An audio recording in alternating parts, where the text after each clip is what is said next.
Ecclesiastes 4:9 through 12. Two are better than one, because they have a good return for their labor. If either of them falls down, one can help the other up. But pity anyone who falls and has no one to help them up. Also, if two lie down together, they keep warm. But how can one keep warm alone? Though one may be overpowered, two can defend themselves. A cord of 3 strands is not quickly broken. A man named Ralph was out plowing his fields one spring morning. The spring thaw had just occurred and there were many muddy areas in the field. In one particularly wet place, the tractor became stuck in the mud. The harder Ralph tried, the deeper he buried his tractor. Finally, he walked over to his neighbor and he asked for help. "Orlo," he said, "can you help me out? My tractor's stuck in the mud." The two men went over and looked at the situation. Orlo shook his head and said, "It doesn't look good. But I tell you what, I'll give it a try pulling it out. But if we don't get it out, I'll come sit in the mud with you."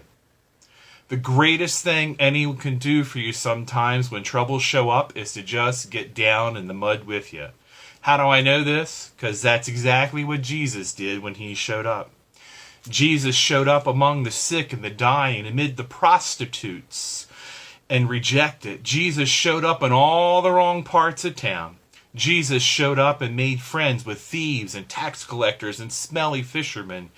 Jesus showed up and joined with and ate with people, visited in their homes and mourned with friends.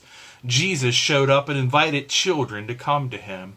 Jesus showed up and touched the untouchables, spoke to the people who were ignored, and forgave even those who had harmed them. Jesus showed up and got right down in the mud with others. So just maybe in times like this, we should too. Lord, help us to be willing to show up and get down in the mud. Help us to be there for one another, even when we feel that we don't know what to do. Enable us to get right down there in the mud with them, to love them, to care for them, and be there as we should. Amen. Now may the God who calls us to go wherever we are sent enable us to share compassion with everyone.